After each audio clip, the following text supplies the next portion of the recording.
First of all, Basharat Saab is here, and so is my dear friend and colleague A.K. Khan Saab.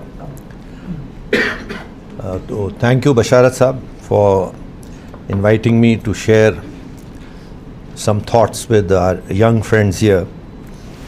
And what I normally do is I don't speak continuously, so I'll stop at various points and I'll ask you to be interactive so that I know how much we are on the same wavelength.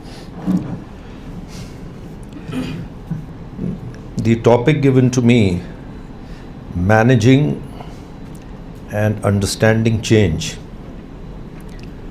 what it means for a career.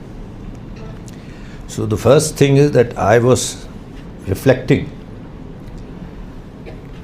how these two sentences have been melded, managing and understanding change. In my view, it should be understanding change and then managing change. And what it means for a career, well, I would say more than a career, it is one's entire life, not just a career. So I'll share some thoughts with you, and I request you to listen carefully, and then we can interact on that. So the first point I want to share is, and please don't look at your mobiles. My mobile is there, so it's okay.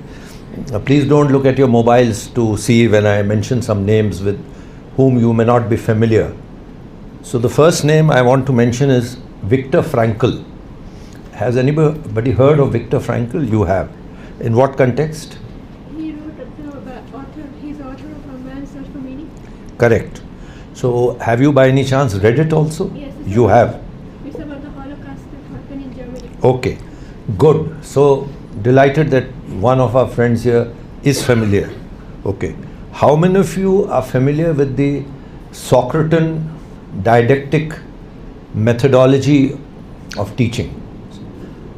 Socrates, I think, yes. How many people know Socrates? Yes, sir. So about 1, 2, 3 and one gentleman, 4. Okay.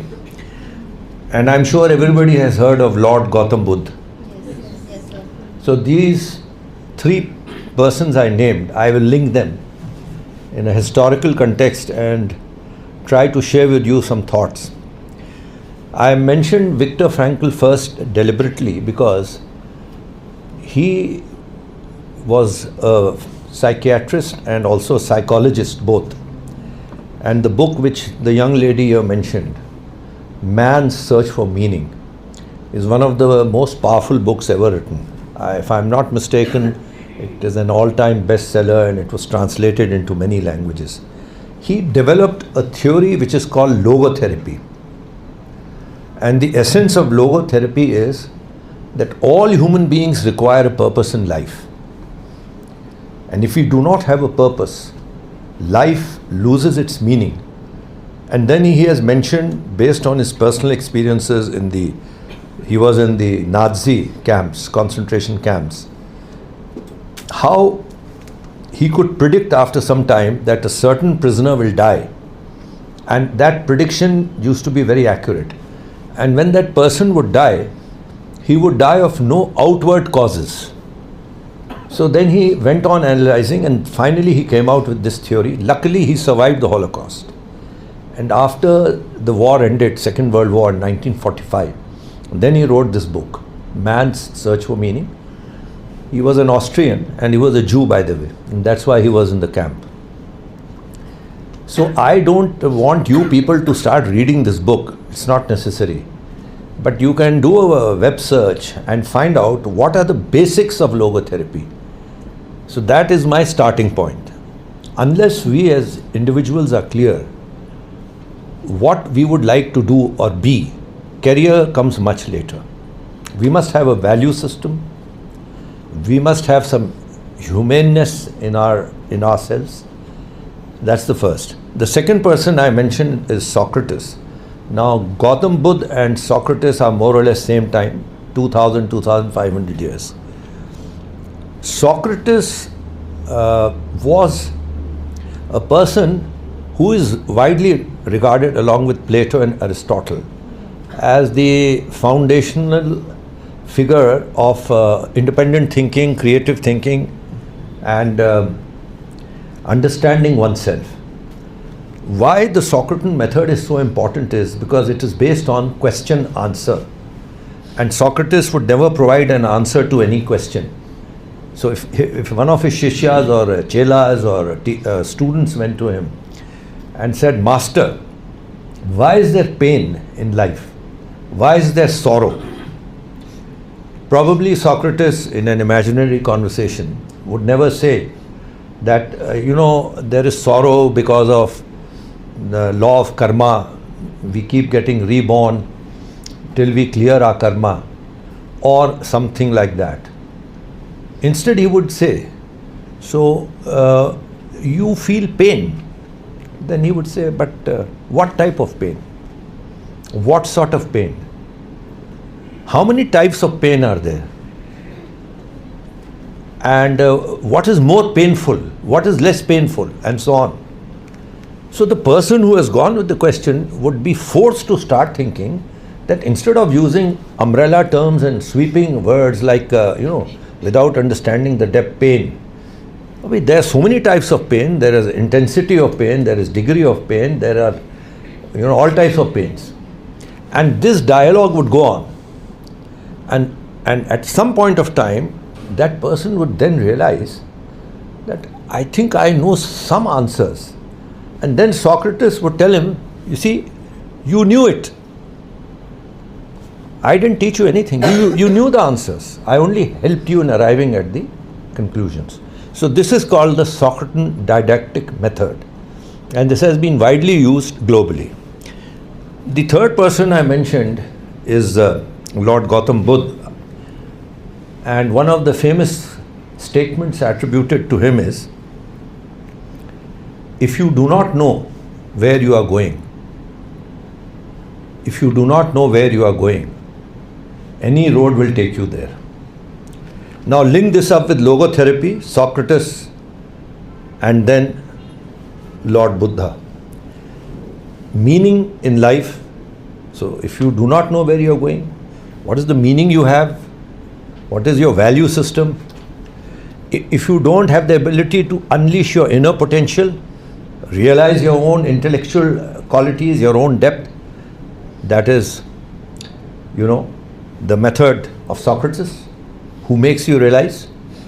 And then we come to Lord Buddha, that there are so many paths, but you have to choose a path. So this is the first submission which I would like all of you to understand.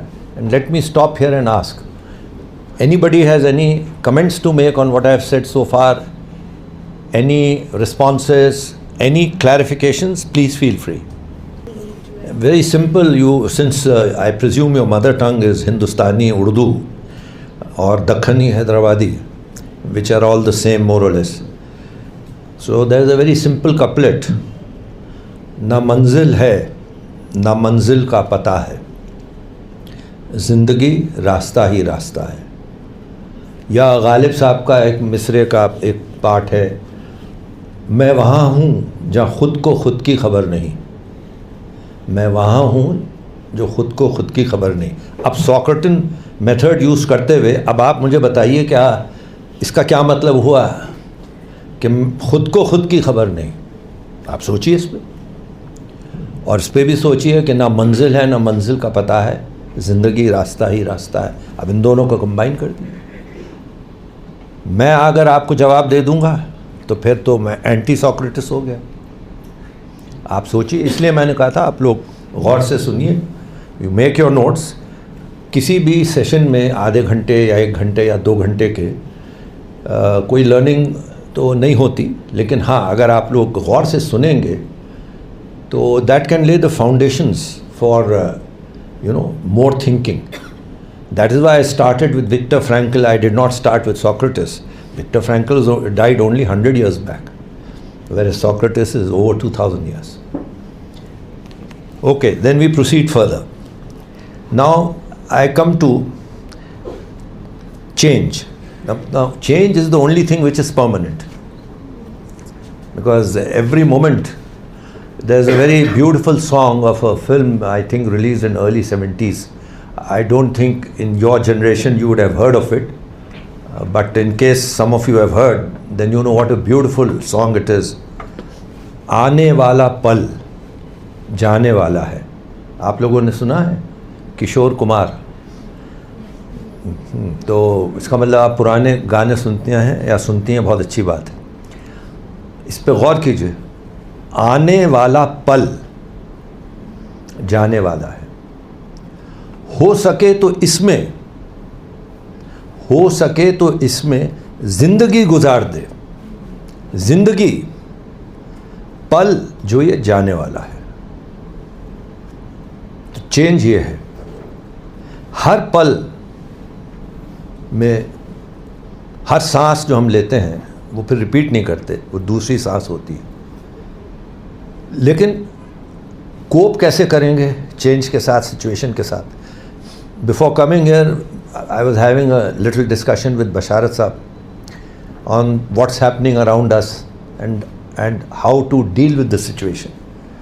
So Basharat Saab, being a very practical person and an engineer by profession, he said, and I fully agree with him, that the point is we shouldn't get overwhelmed or scared or frightened.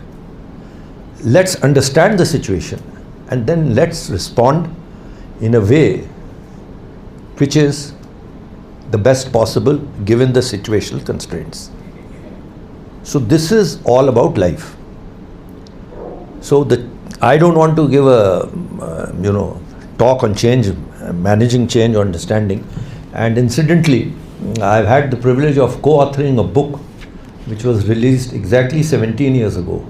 It's here. I brought it also in case I have to refer to it at some point. And the name of this book it is co-authored by a very distinguished management guru, one Mr. Moeed Siddiqui, who unfortunately is very unwell for the last 2-3 years now. So he's the senior author, he's a management guru, I am just a student. We got together and we co-authored this book, The Acrobatics of Change. The name has now been changed to Change Management simply because the original publishers wound up their publications and they gave back the copyright to the author. So we were lucky to get a fresh set of publishers called Atlantic. And they published this book, it came out 2 years back. So why I'm mentioning this book is because in this book we talk about actually what is mentioned here, understanding change and managing change. So for example, concepts like soft track and hard track in change management. Soft track and hard track. Concepts like genetics of change management. And why we called it acrobatics? Because acrobatics is a very complex process. You think of a trapeze artist. In fact, that was the cover of our original book. I'm sure all of you would have seen a circus, if not in real life, at least on the screen. So a trapeze artist goes from one end to the other. And there's to be superb coordination, because if you miss the grip, even by a split second, there is a safety net. You may be saved by that safety net. Otherwise, if there's no safety net, from a height of 40 feet or so, you would certainly suffer grievous injuries, maybe fatal injuries. So that's why the author said that managing change is like managing a feat of trapeze. And why? Timing, skill, practice. These are the things which go into anything. Khan Sahab, who's here, for example, touchwood, by the grace of God, is still actively playing cricket. And I have been one of those people who has watched him at least on 2 occasions from the audience. And he was doing wicket keeping and later batting, and that's about 35 years back maybe.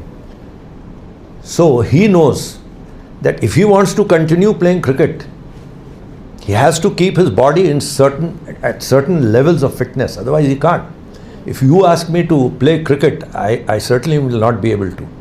But since I keep walking by the grace of God, if you ask me to walk, I can walk a few kilometers. But I can't play cricket. So this is the skill set you require: perseverance, hard work, So I would leave it at that change is constant. Everything changes.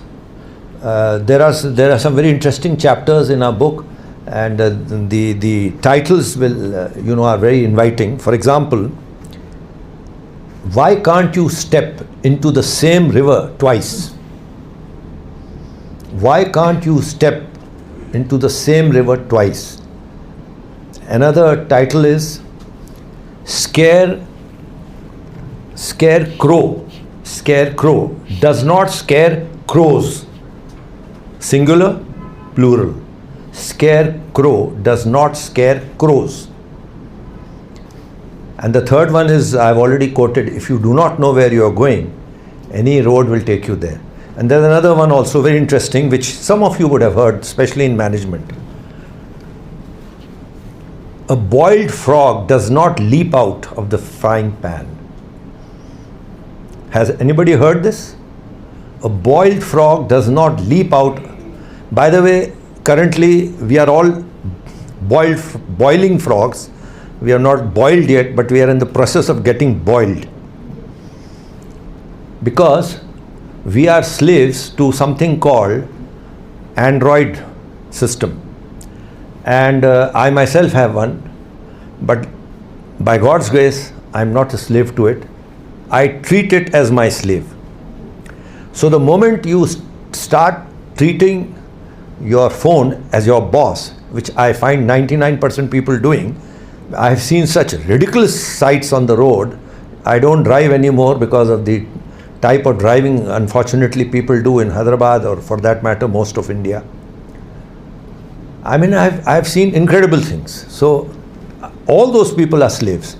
I mean, if you really want to speak to somebody urgently or there's something, you can always park on the margin, whether it's a two-wheeler, three-wheeler, four-wheeler. And then you can, say, bhai, kya ho gaya? Heavens have fallen, kab wo hospitalized ho gaya, somebody is dead or what? Otherwise, you will certainly reach your destination. After some time, you can call back or you can message. But people don't do it. They keep driving and they keep talking. I've seen sights like a husband and wife going on a two-wheeler. I presume they are husband and wife. One can't be sure these days. But let's say a gentleman and a gentle lady on a scooter. And that lady is having ice cream cone and she's taking one bite and then like this, she's feeding. I mean, ridiculous things. But I've seen it, not once. So, if you want to remain human and you don't want to be boiled frogs, we are already getting boiled, then remember, boiled frog is a accepted management theory, which means when you slowly raise the temperature of water in a pan, the frog keeps getting used to the thermodynamics, keeps getting used to it. At one point he feels now it's getting too hot. And then he tries to jump out of the pan. But by that time, it's too late. Multi-organ failure has already set in and he gets boiled. So remember this.